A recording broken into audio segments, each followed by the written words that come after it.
মানুষের জীবনে উন্নতি লাভ করার জন্য তিনটি স্তম্ভের প্রয়োজন হয়। প্রথম স্তম্ভ শিক্ষা। এই শিক্ষা আমাদের জ্ঞান প্রদান করে। দ্বিতীয় স্তম্ভ ব্যবসা, যার দ্বারা আমরা ধন উপার্জন করি। তৃতীয় স্তম্ভ হলো আমাদের ঈশ্বর, আমাদের ইষ্ট। এনার সাথে যদি আমরা জুড়ে থাকতে পারি, তাহলে এমন একটা মানসিক বল আপনি লাভ করবেন যেটা এই সংসারে আর কোথাও পাওয়া সম্ভব নয়। কিন্তু মানুষ অনেক সময় জীবনে এই তিনটি স্তম্ভ লাভ করা সত্ত্বেও সামনে অগ্রসর হতে পারেন না। তখনও জীবনে কঠিন পরিস্থিতি আসতেই থাকে। এমনটা ঠিক কেন হয়?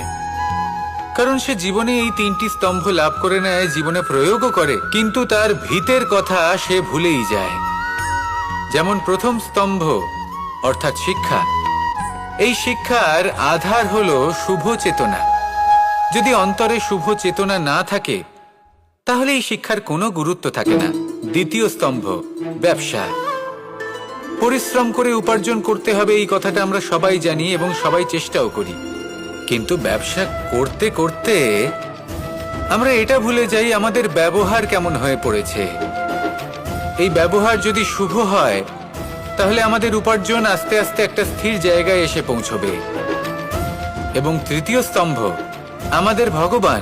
যদি ওনার স্মরণে আপনি যেতে চান, তাহলে তার পূর্বে নিজের মা বাবাকে সেবা করুন, তাদের যত্ন করুন, তাদেরকে ভালোবাসুন, কারণ ওনারাই হলেন এই সংসারে আপনার সবথেকে বড় ইষ্ট।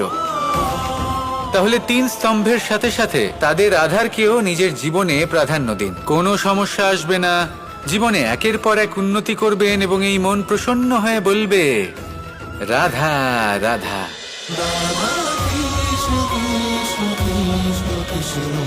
cholo, cholo, cholo, palta.